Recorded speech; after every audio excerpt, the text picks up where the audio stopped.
So the hand unit itself is a really ergonomical hand unit with a knob and a slider, and you can, when you have small fingers like mine, then everything is reachable. You can grab it with your whole hand, and it's comfortable. You have a really good overview about everything what you need: your battery, your radio frequency, the run button, if it's ready, if you need to calibrate, so everything is on top. Special markers are here, so that they're reachable, but not they don't clutter up the whole system. So you can use conical rings with it, but I think it wasn't the thing in the engineer's mind to use them. I think the engineer thought cylindrical would be better, and that makes totally sense. You could even use the flat ones, but that makes hardly any sense in my mind, because there are no really index line up with this, but no king shaming. So let's use a conical one, and you have these CMotion or these hard stops, easy to adjust, and 99% when you fix them really tight, then nothing is better than this. They have these small bumpers here, but they are just for protection. They are not like in other wireless lens control system where they sink in, so that you hit them and then go a little bit. They're just hard stops. I'm not sure if it's in every corporate, but I think every corporate I have seen, CMotion had this beautiful knob with this torque adjustment. So even 21 years ago, there was the possibility to harden or to have more torque on your wheel, and then have the wheel feels like you wanted to. And this on every system I have seen, it's still working. What's not working is this rubbery thing here, but the knob itself, the mechanical part, still working. And you could do it like really hard, so that only real strong men could or women could turn the wheel, or you can have it really soft, so that it's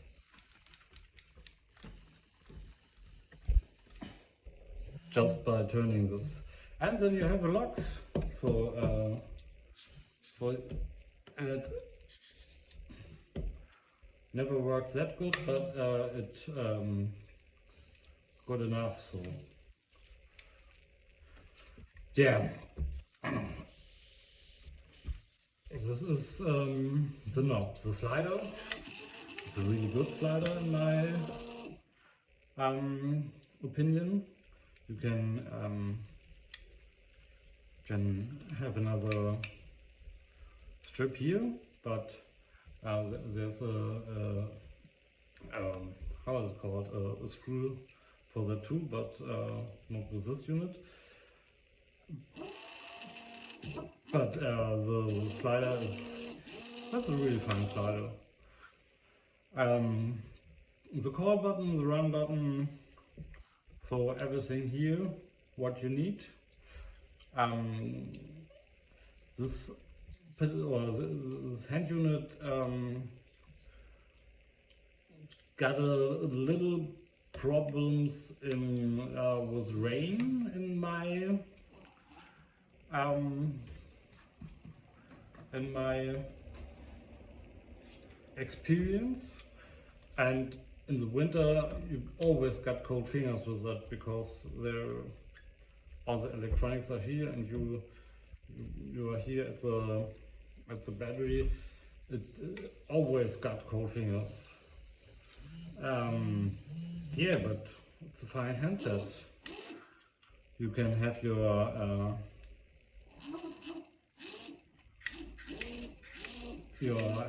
iris squeezed.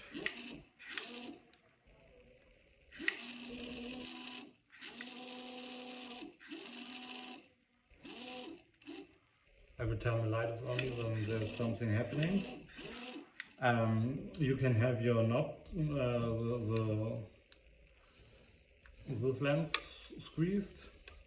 So now you have just a part of the lens on the whole ring, and then you can just use for that part of the lens just a part of the ring.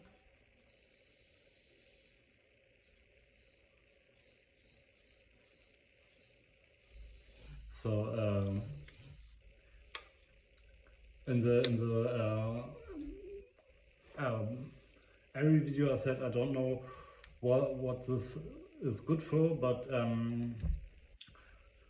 I can imagine now a use for that when you have a macro or snorkel or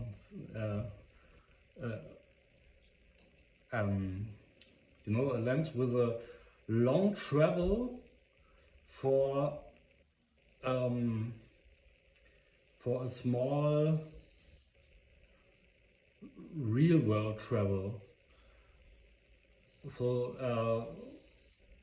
and you would have the camera just go like this, and you have to really throw, or have a really hard pull, so that you then just take this to a level where you have on the wheel the right dimension for the camera move in reality. So like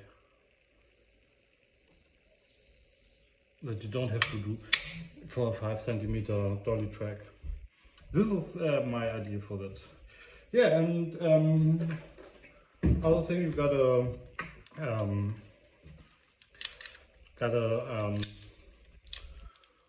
really good neck strap pin here, down here, and a bunch of other things. You can use this when wired, when you don't have or when you have problems with a wireless signal, or you're forbidden to use the wireless signal, then you can just plug it in, and in the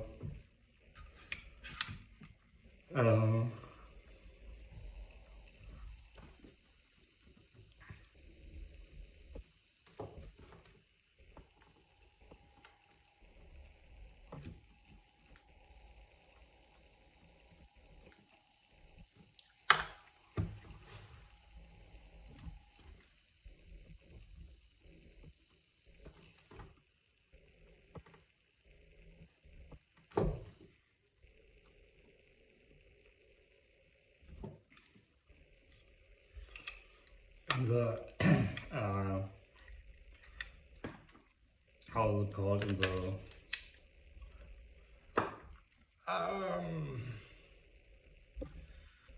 in the C bus channel world, but I think then you have to switch them all to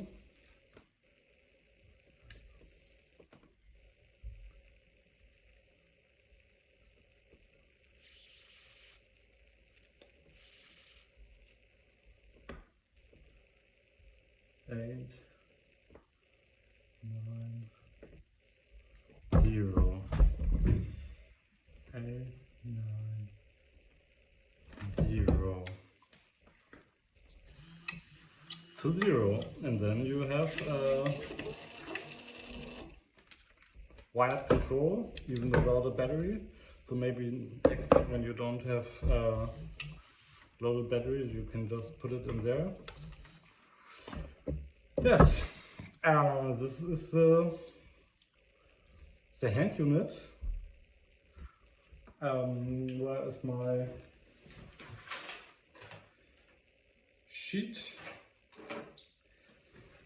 And this is the beauty of these hand units or these wireless lens control systems, that when you have the ground understanding what it does, what it's made for, then they work for you. They don't have these hiccups with encoding or switching things. The problems they have, they are always really straightforward when you live or when you are used to this professional workaround. So this needs to have power. The motor needs to be connected and engaged in the lens. They have to be on the same channel. They have to be calibrated.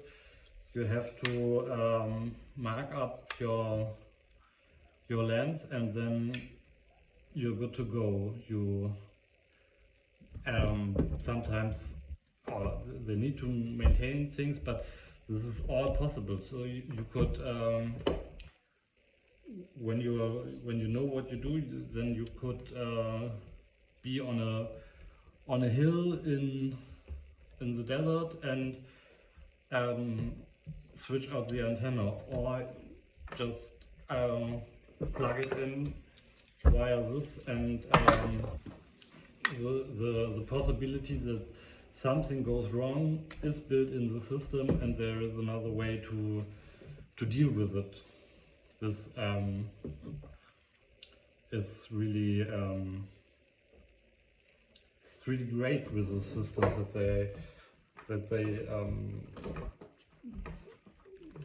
they don't want to be taken care of, but